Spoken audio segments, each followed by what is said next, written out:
Hello, everyone. My name is Spencer Jarvis. I'm a business management major, also minoring in public relations at UVU. I'm in my junior year, and today I'm going to be speaking about something that I'm passionate about and have life experience. It is a topic called seasonal affective disorder, or the acronym SAD for short. Before I describe what seasonal affective disorder is, I want to share an experience that I had, as well as a little bit about my upbringing. I want to show you some pictures about who I am. I grew up in Tempe, Arizona, in which I was always outside. I was the neighborhood kid playing all the time. I had a ball in my hand wherever I went. I would play basketball, baseball, football, whatever it was. I was also involved in high school in a numerous amount of clubs. I enjoy laughter and I enjoy optimism. I am a very happy person. Here I am in first grade, and here I am in second grade. As you can see, in second grade, I thought a mohawk for my yearbook picture would be a good idea. It was not a good idea. Now I have to live with that for the rest of my life. Here I am in Little League with my dad as my assistant coach. He has always been my assistant coach, and it's been great. Here's my senior year of high school and my second to last year of baseball, and here's my last year of baseball. Here is me as a missionary 1 year after I played baseball. I served for 2 years, and after that, I decided to come to UVU, where I currently am studying business management and public relations.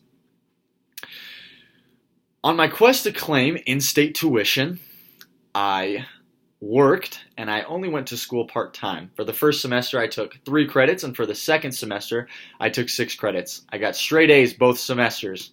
The following semester, I started to go to school full-time. I took 12 credits, and I got straight A's with an A-, unfortunately. After that semester, I had a 3.92 GPA. It wasn't until the following semester in which my grades dropped heavily. Between a 3.92, I had fallen all the way to a 3.5. As someone who had just finished their sophomore year going into their junior year, that 0.4 drop was drastic. I went from A's, straight A's my whole life, to C's, get degrees. And now I pay the price. 3.5 is not too bad, and I am still thankful for that. However, I look back, and my motivation to do work decreased. My energy level started to decline. To even get up in the mornings and go to class was hard. It was a drag, and it was tough every single day. I distinctly remember one day calling my dad. Now, my dad and I, as you saw in some of those pictures, we have a great relationship. We talk about sports, we laugh, we talk about the family, we talk about whatever's going on, and everything is super happy and fun. I remember calling him one day, and he was at work, and he says, "Hey, bro, can I call you back? I'm at work right now." And I said, "Yeah." He nonchalantly replies with, "You doing all right?" I paused. I couldn't get my words out, and I broke down. He said, "What's up? What's going on?" I said, "Dad, my anxiety and my depression is at an all-time high right now, and I have no idea why." I look back and I ask those questions. Why was I depressed? What were my symptoms? What was my mood? What things did I say? Why was I the way that I was? I started saying these things. I hate the cold. I miss the sun. I'm happier in the sun. I don't want to leave my bed, let alone the house. I don't have the energy to play basketball tonight. We played basketball at least twice a week. I also think about the thoughts and many excuses that I came up with during this period of time. I began to do a little bit of research, and that is when I learned about seasonal affective disorder. Seasonal affective disorder is a type of recurrent major depressive disorder in which episodes of depression occur during the same season each year. Many refer to this as the winter blues because of the most common seasonal pattern is for depressive episodes to appear in the fall or winter and remit in the spring. Less commonly known, SAD occurs as a summer depression, typically beginning in the late spring or early summer and remitting in the fall. Seasonal affective disorder may be related to changes in the amount of daylight a person receives. Why am I talking about this? It is because it can happen to anyone. As someone who considers themselves fairly normal and has never had experience with anxiety and depressions, it hit me pretty hard.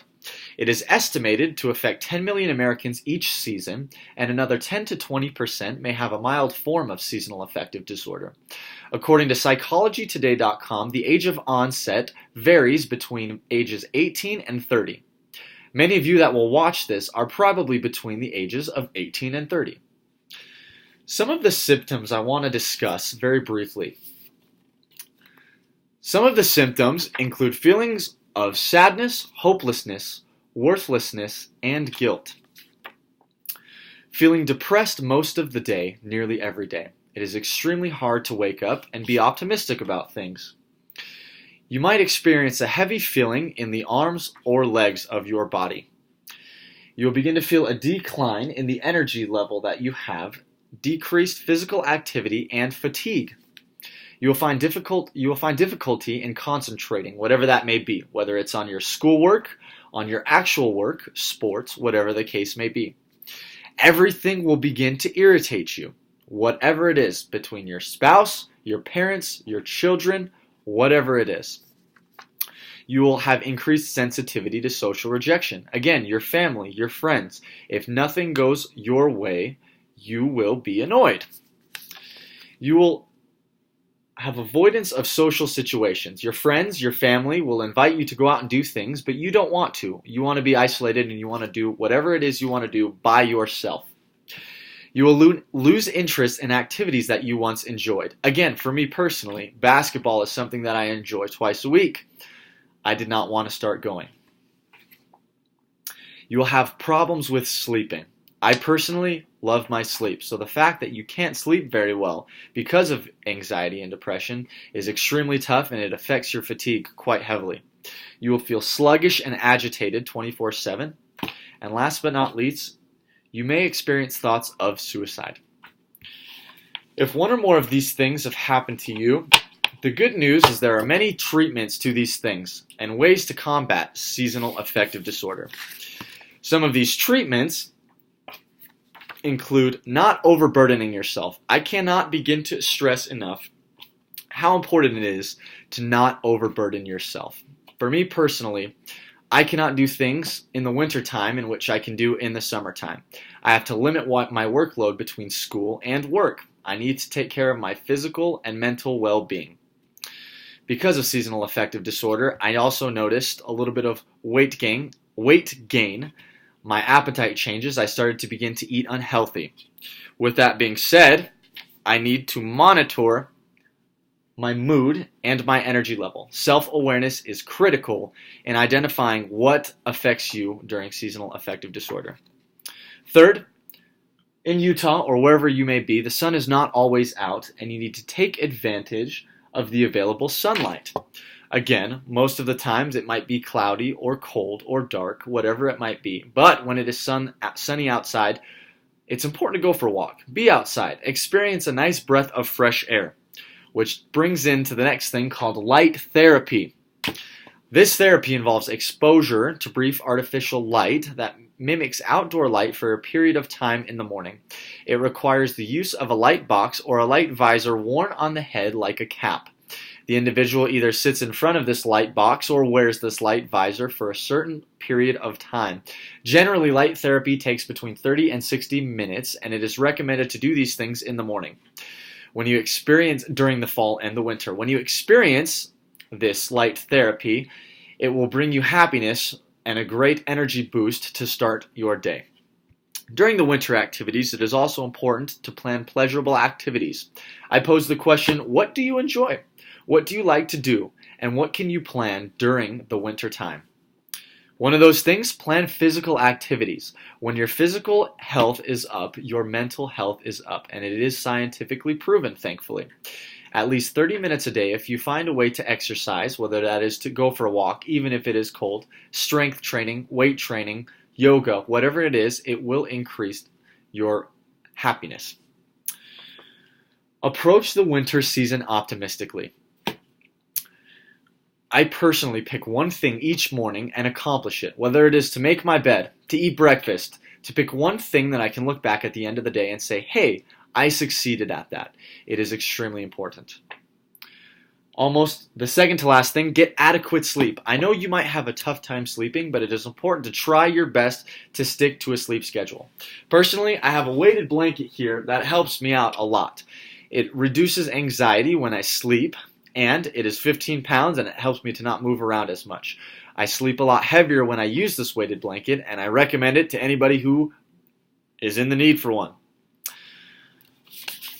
Last but not least, seek help.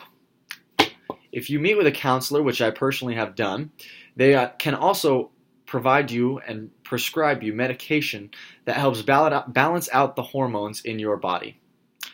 All of these treatments can personally help you with seasonal affective disorder. In closing, seasonal affective disorder is real. It is treatable. If you find yourself having the winter blues, do not be afraid. Better days are ahead, and as you continue to combat whatever symptoms you may have with the treatments I spoke about, you will be able to maximize your happiness each day. If you have never experienced this yourself, I hope that you are potentially a little bit more aware, potentially for other people who may experience this, that you may be able to help them out. Or, if this happens to you in the near future, you are aware of the symptoms and the treatments that you can to better help yourself out. Thank you.